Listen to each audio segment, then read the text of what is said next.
Everyone, तो आज हम पढ़ेंगे एसिड प्रॉपर्टी। ये डीबीएमएस का बहुत इंपॉर्टेंट टॉपिक है, तो इसको हम पढ़ेंगे और बहुत ही इजी है। इस पर बस कॉन्सेप्चुअल क्वेश्चंस आते हैं कि एटमिसिटी एक एग्जांपल दे दिया गया आपको और पूछा गया कि इस ट्रांजैक्शन में क्या हो रहा है, एटमिसिटी हो रही है, कंसिस्टेंसी, आइसोलेशन या durability.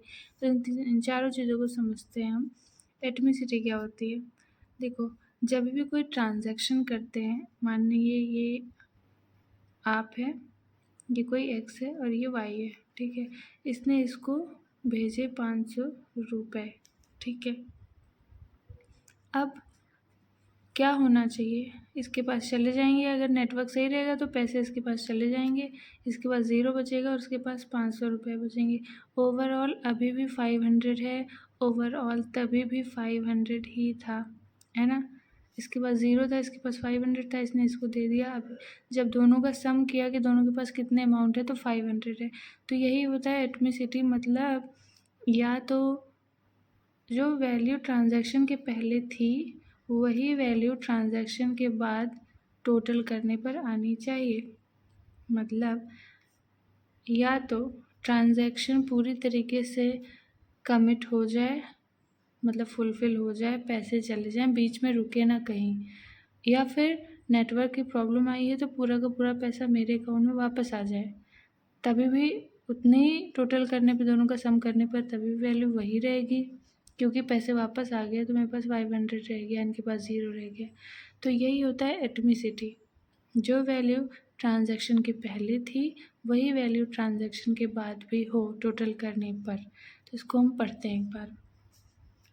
Transaction must be treated as atomic unit, that is, either all of its operation might be treated as null or execution। मतलब या तो ट्रांजैक्शन एग्जीक्यूट हो जाए या फिर 0 रह जाए, यानी वापस आ जाए। No partial transaction is left, मतलब ये नहीं होना चाहिए कि ये बीच में रुक गया कहीं, ना इधर को गया ना इधर को गया। is left in the database. The state should be defined either before the execution of transaction or after the execution of transaction. Before and after data की जो वैल्यू है वो कम्प्लीटली सेम होनी चाहिए।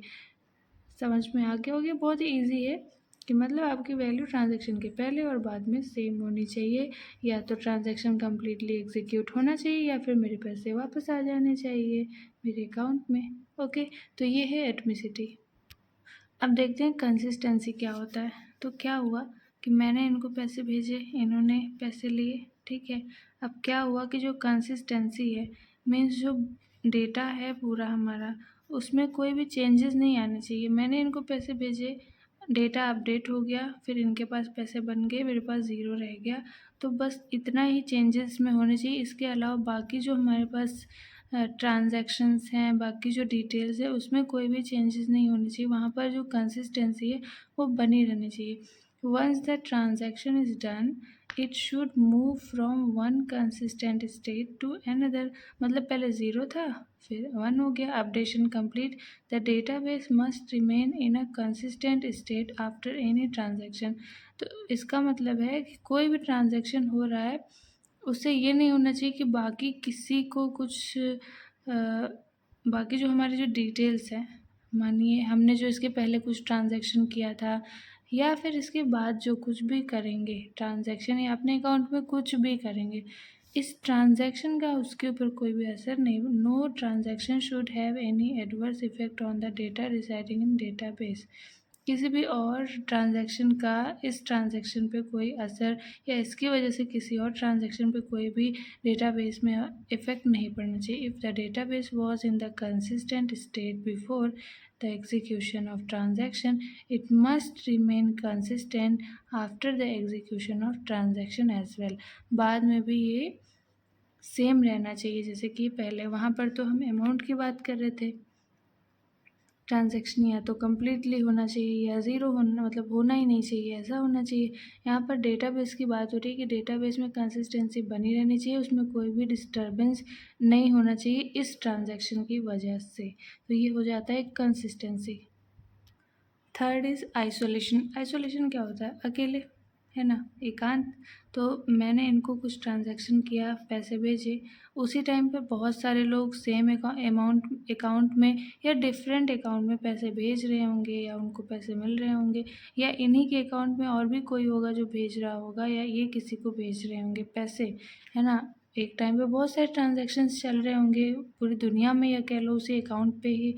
तो होना क्या चाहिए कि इस ट्रांजैक्शन पे कोई असर नहीं पड़ेगा इन सब के ट्रांजैक्शंस की वजह से।